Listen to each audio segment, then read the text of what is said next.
He wanted to gain power at any cost. At one time, he was the most powerful leader in Europe.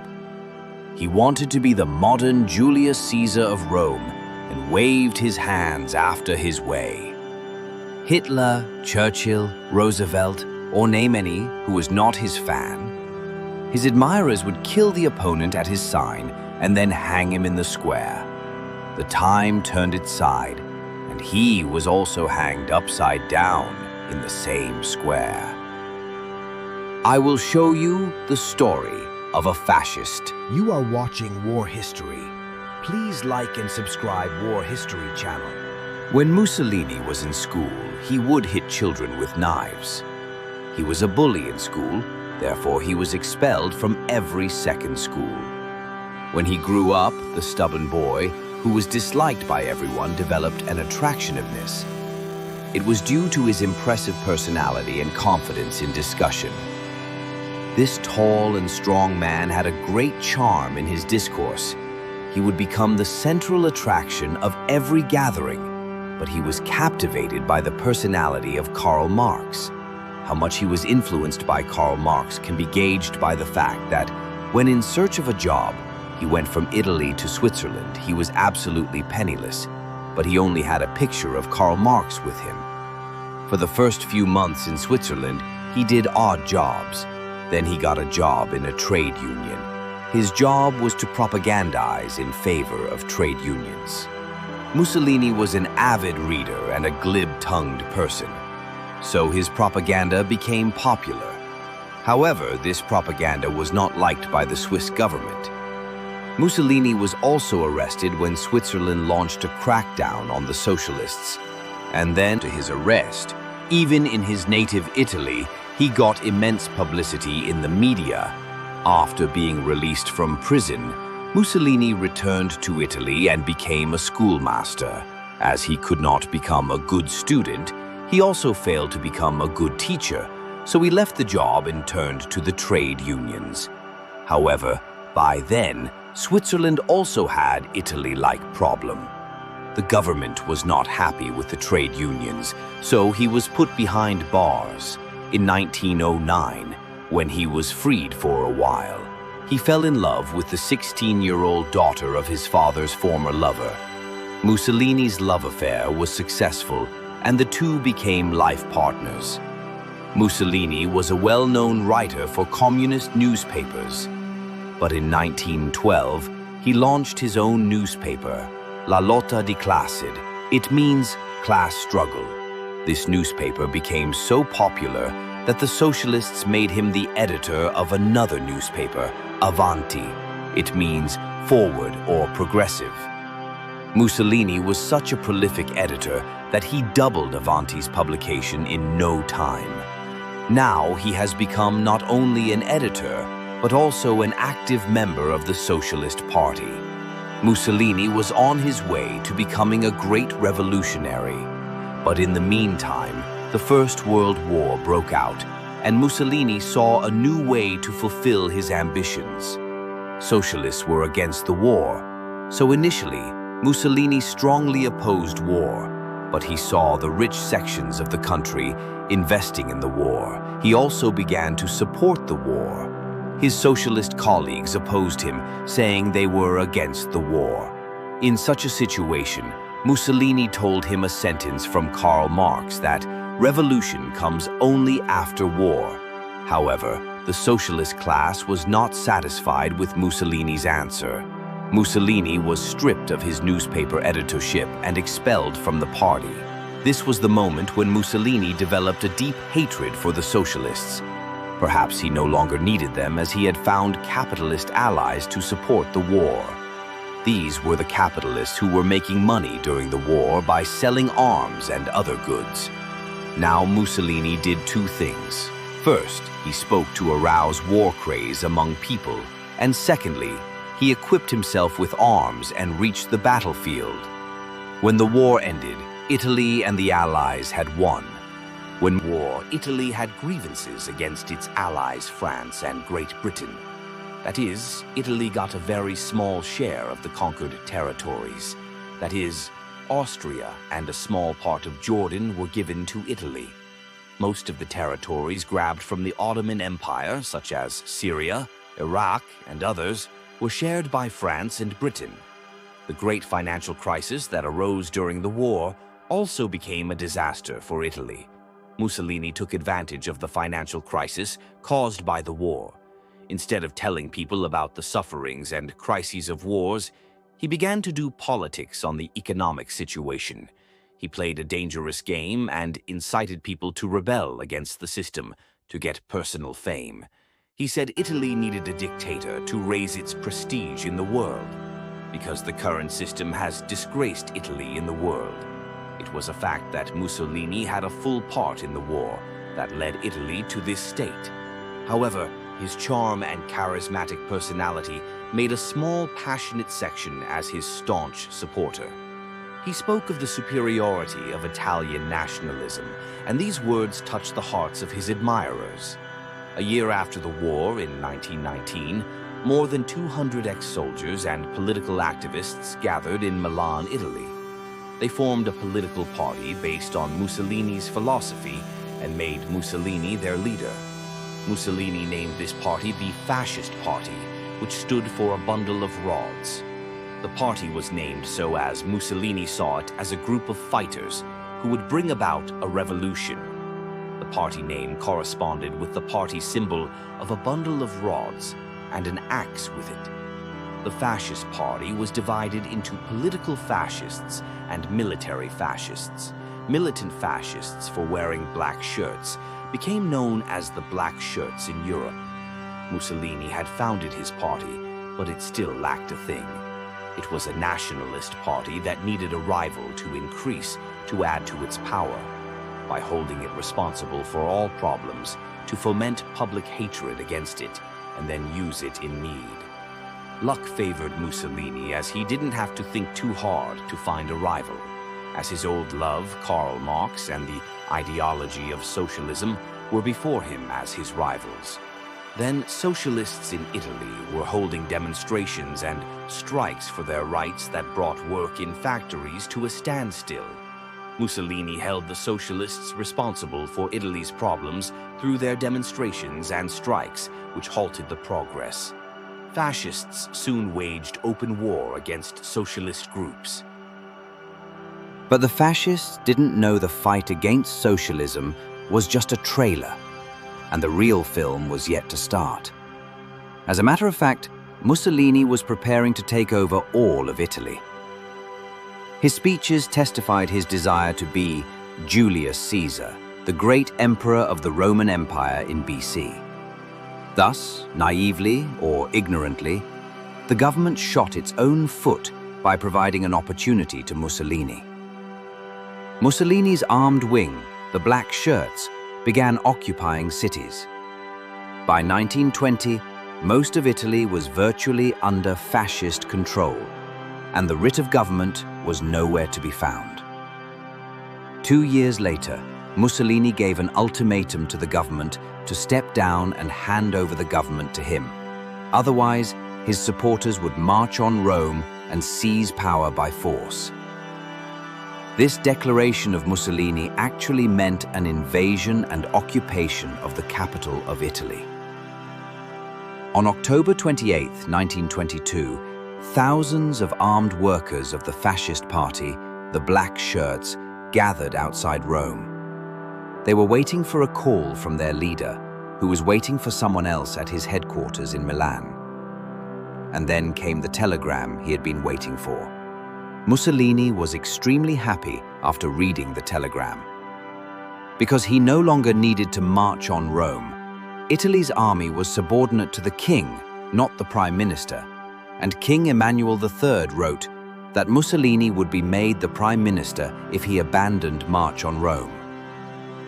Mussolini reached Rome well-dressed, met the king, and took over as the prime minister. He also stipulated that he would have dictator-like powers for 1 year. The fascist party had become a whole army, and the king was helpless, so he accepted all the conditions. After becoming a dictator, Mussolini formed his cabinet, which included the majority of new workers of his party. Even many were not party workers at the root. Just see the shades of the politics. The fruit at destination went to those who were not participants of journey.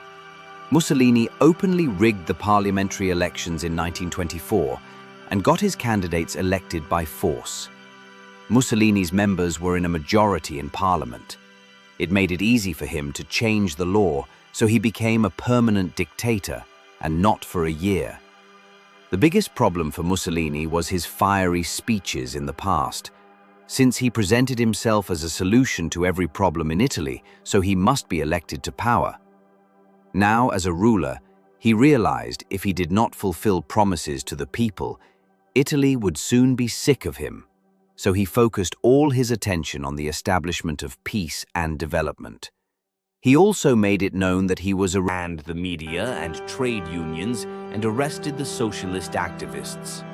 When Mussolini became the ruler of Italy, the world was passing through a critical phase. A communist revolution had taken place in Soviet Russia, which was an extreme form of socialism. Therefore, the European powers and the US were making everyone their ally, which could help them crush socialism. It might be the reason Mussolini's coming to power was warmly welcomed by the Western powers. The spiritual leader of Christians, Pope XI, declared Mussolini a saint by the Providence. British politician Winston Churchill, who later became Prime Minister, called Mussolini the greatest living jurist. Roosevelt, on becoming the American president, termed Mussolini as the representative of world peace and its greatest ally, but also a young German ex-soldier who wanted to follow in Mussolini's footsteps. His name was Adolf Hitler. Hitler took advantage of Mussolini's fascism to create its more dangerous form, Nazism. According to him, the German nation was declared the best and superior in the world. Hitler had great respect for Mussolini. When he took over the power of Germany in 1933, he had close ties with Mussolini's dictatorship. In return, Mussolini supported Hitler by relieving many Jews of their jobs, arresting them and handing them over to Hitler. Mussolini considered Hitler to be his ally, but on a personal level, he did not like him very much.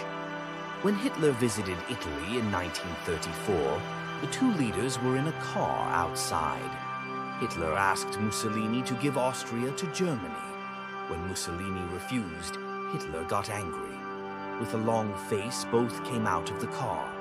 Later, when Mussolini was asked what the matter was, his reply was, "Hitler is nothing but a little crazy clown."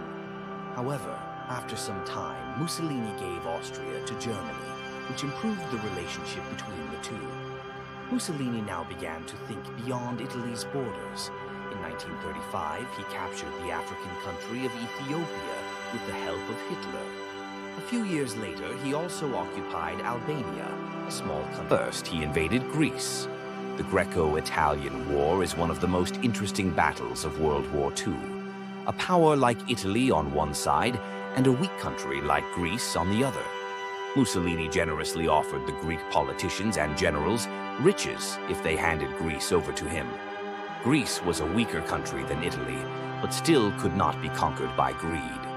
When angry Mussolini, with a craze for victory, invaded Greece, the Greek army gave him a befitting reply. The Italian army was forced to flee. Not only that, but the Greek army followed the Italians and went inside Albania. Great Britain, an ally of Greece, also started destroying Italian ships. Now Mussolini was quite perplexed and called for the help of the same friend he had once called the crazy little clown. When he asked for help, Hitler lectured Mussolini on invading Greece without consulting him. Mussolini somehow managed to cool down Hitler and persuaded him to help him. In 1941, the German army, in aid of Mussolini, invaded Greece and in just 3 weeks conquered it and raised its flag. But the Greek defeat was the first crack in Mussolini's charismatic personality. Now the popular trust in him began to erode. As Mussolini's charisma began to dilute in his own country, the rival forces got power. Within 3 years, Mussolini's forces suffered crushing defeats in Somalia, Ethiopia, North Africa, and Russia. The last straw on the camel's back was the American and British invasion of the Italian island of Sicily in 1943. And this time, the charismatic Mussolini could only pose as a silent spectator. A meeting of the Fascist Grand Council was held on this.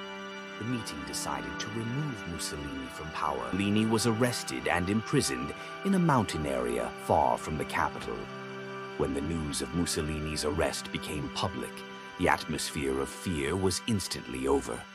People began tearing down statues of Mussolini and defacing his pictures across the country. In such a situation, Mussolini's same crazy friend came to his help.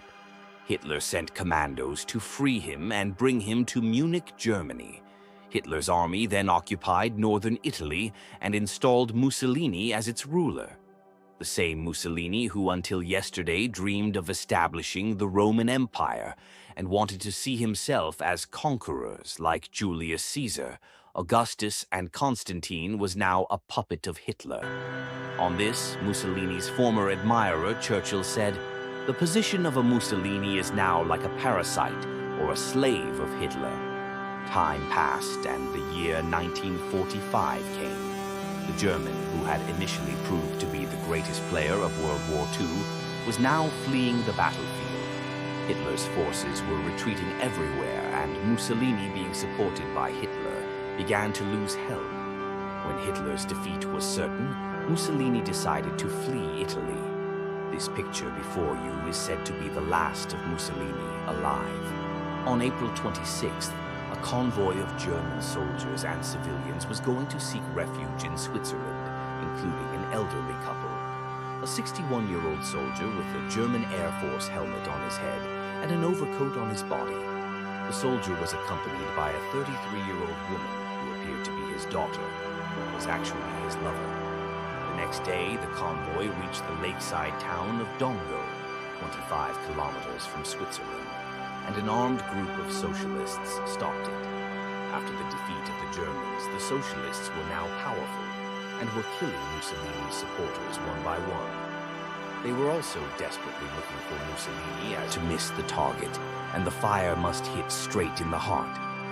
It also goes that Mussolini was quiet at the last moment and uttered no words. This was the man who straightened the gun and shot Mussolini dead. The bodies of Mussolini, his mistress, and other fascists were brought back to Milan, which he ruled only a few days ago.